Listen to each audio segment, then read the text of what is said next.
نحمده ونصلي على رسوله الكريم أما بعد فأعوذ بالله من الشيطان الرجيم بسم الله الرحمن الرحيم رب اشرح لي صدري ويسر لي أمري واحلل عقدة من لساني يفقهوا قولي۔ اگر کسی کو حج کا شوق ہو لیکن وہ مقروض ہو تو کیا وہ اس کا حج قبول ہوگا؟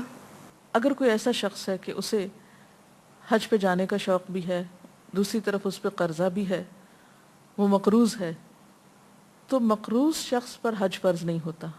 حج ایک فرض عبادت ہے۔ حج صرف شوق کی عبادت نہیں، شوق تو سب کو ہوتا ہے لیکن سب میں استطاعت نہیں ہوتی۔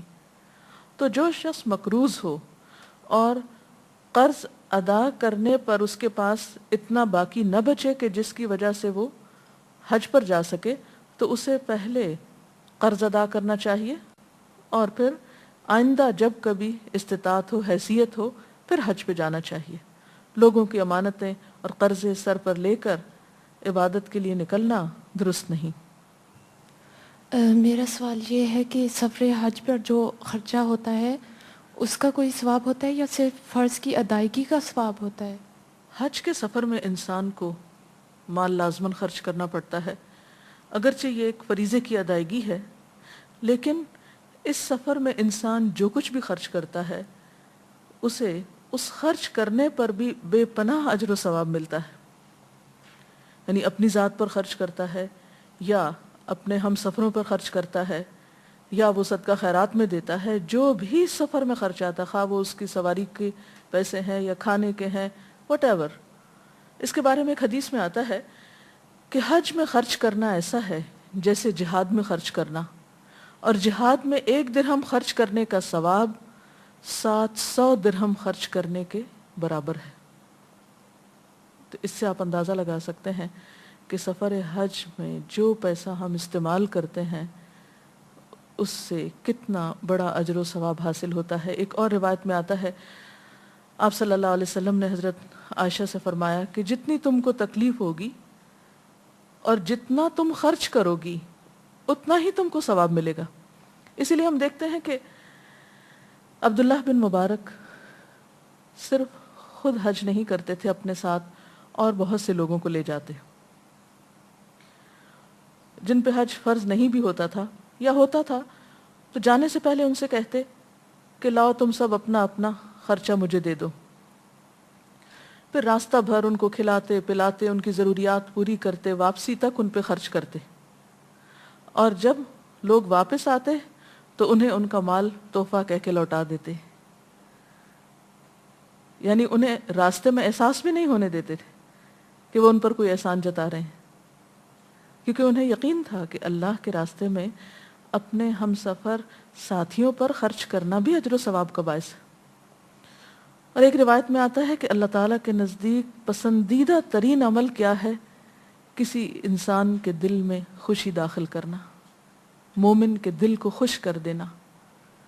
یعنی کوئی بھی عمل آپ راستے میں ایسا کریں، خواہ وہ کسی پہ مال خرچ کرنے کا ہو یا اس کی ضرورت پوری کرنے کا، کسی کے دکھ میں کام آنے کا، کسی کے مشکل وقت میں اس کا ساتھ دینے کا، کسی کو حوصلہ دینے کا، کچھ بھی، تو وہ اللہ تعالیٰ کے نزدیک پسندیدہ ترین عمل ہے۔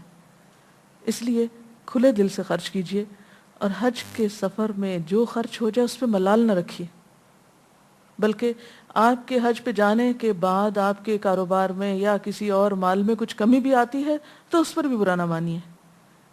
جو رزق آپ کے حصے میں اللہ نے لکھا ہے وہ حج پہ جانے سے کم نہیں ہوگا، اللہ تعالیٰ کہیں نہ کہیں سے کمپنسیٹ کر دے گا، تھوڑے میں بھی برکت ڈالے گا۔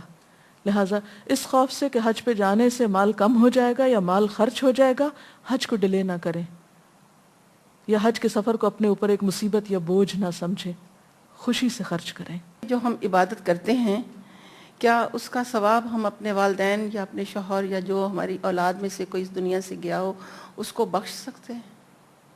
جہاں تک اپنے فوت شدہ رشتہ داروں کو ثواب پہنچانے کا تعلق ہے تو ان کے لیے سب سے بہترین چیز دعا ہے۔ نبی صلی اللہ علیہ وسلم نے فرمایا کہ مرنے والا اپنے قبر میں ڈوبتے ہوئے فریادی کی طرح ہوتا ہے، اور وہ اپنے پیچھے والوں کی طرف سے دعا کا منتظر ہوتا ہے۔ تو مردے کو جب دعا دی جاتی ہے، یعنی ان کی بخشش کی دعا، ان کے درجات کی بلندی کی دعا، تو اس پر وہ جتنا خوش ہوتا ہے، یعنی وہ دعا جب اس کو پہنچتی ہے تو اس سے بڑھ کر وہ کسی چیز پر خوش نہیں ہوتا. یعنی اسے اس بات کی پرواہ نہیں ہوتی کہ وہ اپنے پیچھے اور کیا چھوڑ کر گیا ہے، یہ پیچھے والے اور کیا کر رہے ہیں.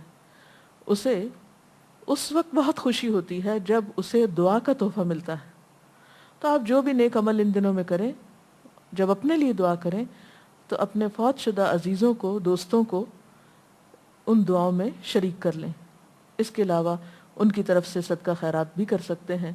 پھر اگر ان کے اوپر حج فرض تھا تو ان کی طرف سے حج بدل بھی کیا جا سکتا ہے. ہمارے آج کے پروگرام کا وقت ختم ہوتا ہے. اللہ تعالی ہمیں بہترین اعمال کی توفیق عطا فرمائے.